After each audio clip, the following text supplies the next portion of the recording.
Magandang hapon mga kabay. Ayan po, ito po yung pang 11 na repair ko mga kabay. Still 670 pa rin, 39116K. Bali ang ano niya mga kabay, di rin gumagana. Ayan, nakasaksak po yan. Testing ko, wala po. So tara, samahan nyo ako mga kabay. So ayan mga kabay, naluwagan ko na po yung mga screw niya. So kakalasin na natin. Ayan. Ayan, makinis pa po yung loob mga kabay. So diretso kagad tayo dito sa cord niya mga kabay.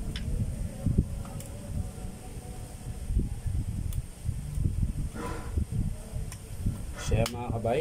Ayan po. Bali, hihilain lang natin mga kabay.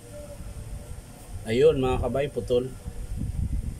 Ayan. Yung isa hindi. Ayan, yung isa lang. So buksan natin mga kabay. Talupan natin para makita natin yung loob. So yun mga kabay, oh. Ayan. Ayan.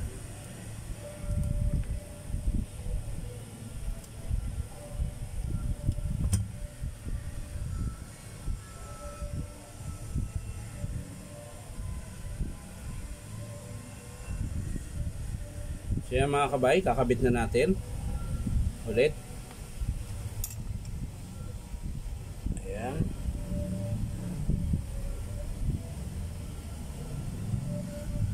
So hihigpitan na natin mga kabay yung terminal niya, yung screw. Ayan.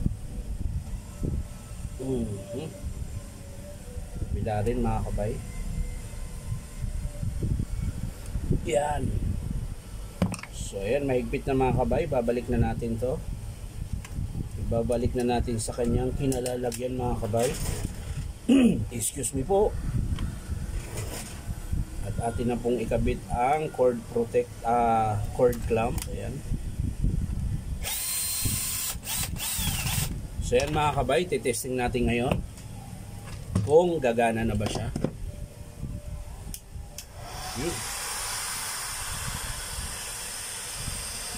Check.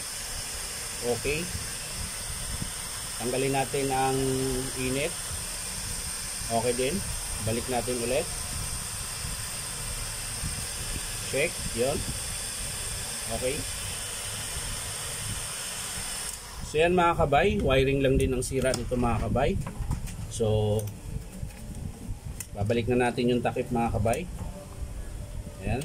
Balik na natin yung clamshell niya. Para mapatakbo natin ng maayos. So higpitan natin yung mga screw mga kabay. So mga kabay, higpitan na natin yung last na screw.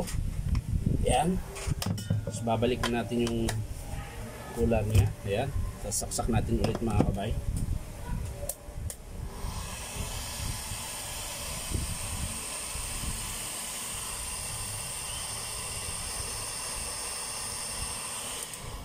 So ayan mga kabay, okay na po siya.